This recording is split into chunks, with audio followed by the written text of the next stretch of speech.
دیکھیے انسان جس چیز کی جتنی زیادہ مشق کرتا ہے، پریکٹس کرتا ہے، اس میں اتنی ہی زیادہ مہارت حاصل کر لیتا ہے۔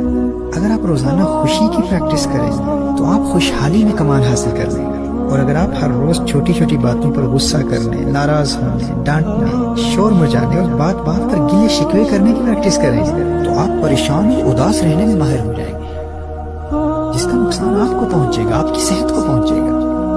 آپ دکھی اور ناخوش رہنے میں اس قدر مہارت اور کمال حاصل کر لیں گے کہ زندگی میں آپ کے مزاج کے خلاف ہونے والی چھوٹی چھوٹی باتیں آپ کو غصہ دلانے اور ناخوش کرنے کے لیے کافی ہوں گی۔ اداس اور ناخوش رہنے کی پریکٹس کرو، ایسے ماہر ہو جاؤ گے کہ ایسی باتیں بھی تمہیں پریشان کر دیں گی جن کا تمہاری زندگی سے دور کا بھی تعلق نہیں۔ اور اگر خوش رہنے کی پریکٹس کرتے رہو گے، ہر روز مختلف بہانوں سے زندگی کے چھوٹے چھوٹے کاموں میں خوشیاں تلاش کرنے کی پریکٹس کرتے رہو گے، تو خوش رہنے میں اس قدر مہارت اور کمال حاصل کر لو گے کہ ایسے واقعات بھی تمہیں خوش کر دیں گے جن کا تمہاری زندگی سے کوئی تعلق ہی نہیں ہوگا۔ راستے میں کسی اجنبی کے چہرے پر مسکراہٹ دیکھ کر تم خوش ہو جاؤ گے، تم اس کو جانتے ہی نہیں، خوش کیوں ہو رہے ہو؟ تم کہو گے بس یار کیا بتاؤں، اس کو خوش دیکھ کر میرا دل خوش ہو گیا ہے، جانے کیوں، اس کے چہرے پر تبسم کی سجاوٹ دیکھ کر میرا دل باغ باغ ہو گیا ہے۔ اور دوسری جانب اسی سڑک پر ایک شخص اپنی گاڑی میں بیٹھا خامخواہ غصہ کر رہا ہے، کبھی اسٹیئرنگ وہیل کو مکے مار رہا ہے، کبھی ہارن بجا رہا ہے، گالیاں دے کر شور مچا کر خود بھی پریشان ہو رہا ہے اور گاڑی میں ساتھ بیٹھے دوسرے لوگوں کو بھی پریشان کر رہا ہے۔ اور اس اداسی اور پریشانی اور ناخوشی کی وجہ کیا ہے؟ اس کے خیال کے مطابق ریڈ ٹریفک لائٹس نے گرین ہونے میں 5 سیکنڈ زیادہ کیوں لگا دیے؟ اب یہ ایٹیٹیوڈ، یہ رویہ کس پریکٹس، کس عمل کا نتیجہ ہے؟ بھائی روزانہ اپنی فیملی کے ساتھ، بچوں کے ساتھ، دوستوں کے ساتھ، آفس میں چھوٹی چھوٹی باتوں پر غصہ کر کر کے خود کو ناخوش اور پریشان رکھنے کی اس روزانہ کی پریکٹس، ہر روز کی اس مشق نے اس میں اس قدر چڑچڑاپن پیدا کر دیا ہے، وہ پریشانی اور اداسی اور ناخوشی میں اب اتنا ماہر ہو چکا ہے کہ چھوٹی چھوٹی باتیں اسے اداس کر دیتی ہیں۔ اور جو خوشی کی پریکٹس کرتا ہے، خوش رہنے کی مشق کرتا ہے، تو چھوٹی چھوٹی باتیں اس کو خوش کر کے اس کی صحت اور تندرستی اور دل کی تقویت کا باعث بنتی ہے۔ تو آپ جس چیز کی پریکٹس کریں گے، آپ اسی میں مہارت اور درجہ کمال حاصل کر لیں گے۔ تو یہ فیصلہ آپ کا ہے کہ کیا آپ باکمال خوشحال شخص بننا چاہتے ہیں یا باکمال اداس انسان بننا چاہتے ہیں۔ خوشی آپ کے اپنے ہاتھ میں ہے، اس کا تعلق آپ کے باطن، آپ کے روح، آپ کے دل کے ساتھ ہے۔ دیکھیے عارضی راحت، لطف اندوزی، پلیجر اور انجوائمنٹ کا تعلق خارج سے ہو سکتا ہے، لیکن خوشی اور سکون کے چشمے انسان کے دل کی سرزمین سے پھوٹتے ہیں، وہ پہلے سے آپ کے دل میں موجود ہوتی ہے، بس آپ نے مسلسل پریکٹس کے ذریعے اسے متحرک رکھنا ہے، ایکٹیو رکھنا ہے۔ دل میں موجود سوئی ہوئی خوشی کی کیفیت کو بیدار کرتے رہنا ہے، جگاتے رہنا ہے، اور یہ آپ کے اپنے کنٹرول میں ہے۔ خوشی کے خزانوں کی چابی کسی اور کے ہاتھ میں نہیں ہے، یہ آپ کی اپنی ملکیت ہے۔ اگر آپ خود چھوٹی چھوٹی باتوں میں خوشیاں تلاش کر کے دل میں موجود خوشی کی اس کیفیت کو ایکٹیو رکھیں گے، بیدار رکھیں گے، اور یوں ہر روز خوش رہنے کی پریکٹس کرتے رہیں گے، تو دنیا کی کوئی طاقت آپ کو آپ کی خوشیوں کی دولت سے محروم نہیں کر سکتی۔ دیکھیے ایک پارٹی کے دوران بھرے مجمع میں ایک عورت سے کسی نے پوچھا، Does your husband make you happy؟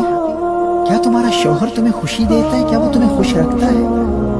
پوری محفل میں سناٹا چھا گیا۔ اس عورت کے شوہر سمیت تمام لوگ اس عورت کے جواب کے منتظر تھے، اور اس کا خامد، اس کا ہسبینڈ بہت پر اعتماد تھا۔ اسے یقین تھا کہ اس کی بیوی مثبت جواب دے گی، پازیٹیو جواب دے گی، کیونکہ جب سے ان کی شادی ہوئی تھی اس کی بیوی نے کبھی بھی ناخوشی اور پریشانی کا شکوہ نہیں کیا تھا۔ لیکن اس کی بیوی کے جواب نے پارٹی میں موجود تمام لوگوں کو حیران کر دیا۔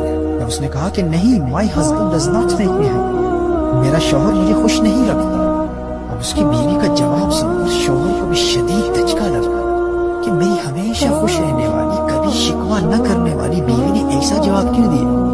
پارٹی میں موجود سارے لوگ حیرت بھری نگاہوں سے کبھی شوہر کو دیکھ رہے ہیں، کبھی اس کی بیوی کو دیکھ رہے ہیں۔ بیوی نے اپنی گفتگو کا سلسلہ جاری رکھا۔ اس نے کہا کہ میرے خاوند نے مجھے کبھی خوشی نہیں دی، اور مجھے خوش کرنا اس کی ذمہ داری ہے ہی نہیں، اور نہ ہی یہ اس کے لیے ممکن ہے۔ اس نے کہا کہ میری خوشی اور اداسی کا دار و مدار میرے شوہر پر نہیں، مجھ پر ہے۔ میری خوشی کا تعلق میری ذات سے ہے۔ خوش رہنا یہ میرا اپنا فیصلہ ہے، میرا اپنا انتخاب ہے، قطع نظر اس کے کہ مجھے زندگی میں کن حالات کا سامنا کرنا پڑ رہا ہے۔ اگر میں اپنی خوشی کا کنٹرول کسی اور کے ہاتھ میں دے دیتی ہوں، اور اگر وہ میری توقعات کو پورے نہیں اترتے، تو یقیناً مجھے مایوسی کا سامنا کرنا پڑے گا۔ اس عورت نے کہا کہ زندگی میں مسلسل حالات بدلتے رہتے ہیں، آپ کے دوست بدلتے رہتے ہیں، آپ کے مالی حالات بدلتے رہتے ہیں، آپ کے جسم میں تبدیلی واقع ہوتی ہے، آپ کی صحت میں تبدیلی واقع ہوتی ہے، اور ذہنی صحت میں تبدیلی واقع ہو سکتی ہے.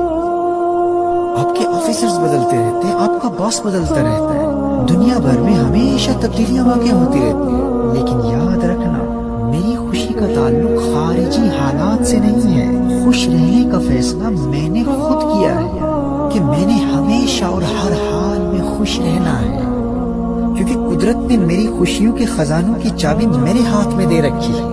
میں نے چھوٹی چھوٹی چیزوں میں خوشیاں تلاش کر کر کے اپنے دل میں موجود خوشی کی کیفیت کو ایکٹیو رکھنے کی ایسی مشق کر لی ہے, ایسی پریکٹس کر لی ہے کہ اب مجھے اس بات سے کوئی فرق نہیں پڑتا کہ خارج میں حالات کیسے ہیں. میرے پاس بڑا گھر ہے یا چھوٹا گھر ہے, مہنگی گاڑی ہے یا سستی گاڑی ہے, میں غریب ہوں یا امیر ہوں, گھر میں تنہا ہوں, اکیلی ہوں یا فیملی کے ساتھ ہوں, ہالیڈیز پر جا سکتی ہوں یا گھر میں رہنے پر مجبور ہوں. میری حالات کا میری خوشی پر کوئی اثر نہیں پڑتا. ایکسٹرنل سرکمسٹانسز, خارجی حالات میری خوشی مجھ سے نہیں چھین سکتے. Since I have practiced happiness and I have learned the art of keeping myself happy, now it's my personal decision to be happy. اس نے کہا کہ آج میں شادی شدہ ہوں تو بھی خوش ہوں, لیکن جب کل سنگل تھی تو اس وقت بھی خوش تھی, کیونکہ خوش رہنے کا فیصلہ میں بہت پہلے سے کر چکی ہوں, اور خود کو خوش رکھنا اسے میں اپنی ذمہ داری سمجھتی ہوں. اور جہاں تک میرے شوہر کا تعلق ہے تو اس میں کوئی شک نہیں ہے کہ وہ ایک عظیم انسان ہے. وہ مجھ سے محبت کرتا ہے اور خوشیوں کے اسباب مہیا کرنے کے لیے اپنی استطاعت کے مطابق وہ میرے لیے سب کچھ کرتا ہے. لیکن میری حقیقی خوشی کا تعلق چونکہ میرے اپنے دل سے ہے. خود کو خوش رکھنے کا فیصلہ یہ میرا اپنا فیصلہ ہے اور یہ میری اپنی ذمہ داری ہے. یہ بوجھ نہ میں اپنے شوہر پر ڈالنا چاہتی ہوں اور نہ ہی دنیا کے کسی اور انسان پر ڈالنا چاہتی ہوں. میرے بھائی اور میری بہن, اس سے ہمیں یہ سبق ملتا ہے کہ خوش رہنا یہ ہمارا اپنا فیصلہ ہے. اپنی خوشیوں کا کنٹرول کبھی کسی اور کے ہاتھ میں نہ دیں, نہ کسی انسان کو, نہ زندگی کے بدلتے ہوئے حالات کو, اور نہ ہی کسی مادی چیز کو, کیونکہ یہ ایک قسم کی غلامی ہے. جس طرح آپ خود کسی کی غلامی قبول نہیں کر سکتے تو اپنی خوشیوں کو کسی کی غلامی میں کیسے دے سکتے ہیں؟ اگر آپ کی خوشیوں کا فیصلہ دوسرے لوگ کر رہے ہوں یا آپ کے حالات کر رہے ہوں تو کیا یہ غلامی نہیں ہے؟ آپ کی خوشیاں نہ کسی انسان کی غلام ہیں, نہ زندگی کے حالات کی غلام. حالات جیسے بھی ہیں, آپ کی خوشیوں کا تعلق آپ کے دل کی اسکرین سے ہے, اور آپ کی خوشیوں کا ریموٹ کنٹرول آپ کے اپنے ہاتھ میں ہے. اسے سنبھال کے رکھیے گا, یہ کبھی کسی اور کو نہ دیجیے گا, اور خوش رہنے کی پریکٹس کرتے رہیے گا. جتنی پریکٹس کریں گے اتنی ہی مہارت حاصل ہوگی. ان شارٹ لیکچرز کے ذریعے ہم آپ کو مزید ٹپس بتاتے رہیں. اچھا, یہاں کسی کے ذہن میں یہ کنفیوژن بھی پیدا ہو سکتی ہے کہ اگر خوشی کا تعلق انسان کے اپنے دل سے ہوتا ہے, خارج سے نہیں ہوتا, تو پھر ہم یہ کیوں کہتے ہیں کہ لوگوں کو خوشی دو؟ کوئی خارج سے کسی کو خوشی کیسے دے سکتا ہے؟ تو یاد رکھیے, خوشی کی اصل جگہ انسان کا دل ہی ہوتا ہے. یہ خزانہ آپ کے دل کے اندر ہی موجود ہے. خارج سے انسان کے دل کے اندر موجود خوشی کی کیفیت کو ایکٹیو کرنے کے اسباب و محرکات بھیجے جاتے ہیں. جب بھی ہم ان لیکچرز میں یہ کہیں گے نا کہ لوگوں کو خوشی دو, تو اس کا مطلب یہی ہوگا کہ لوگوں کے دلوں میں موجود سوئی ہوئی خوشی کو بیدار کرو, اسے جگاؤ. دل میں پہلے سے موجود خوشی کو متحرک کرنے, ایکٹیو کرنے یا ٹریگر کرنے کے لیے خارج سے اسباب و محرکات بھیجتے رہو. خوشی دینے کا یہی مطلب ہے. اور آج کا یہ پیغام ذہن نشین کر لیجیے. اگر آپ نے ہر حال میں خوش رہنے کا فیصلہ کرنا ہے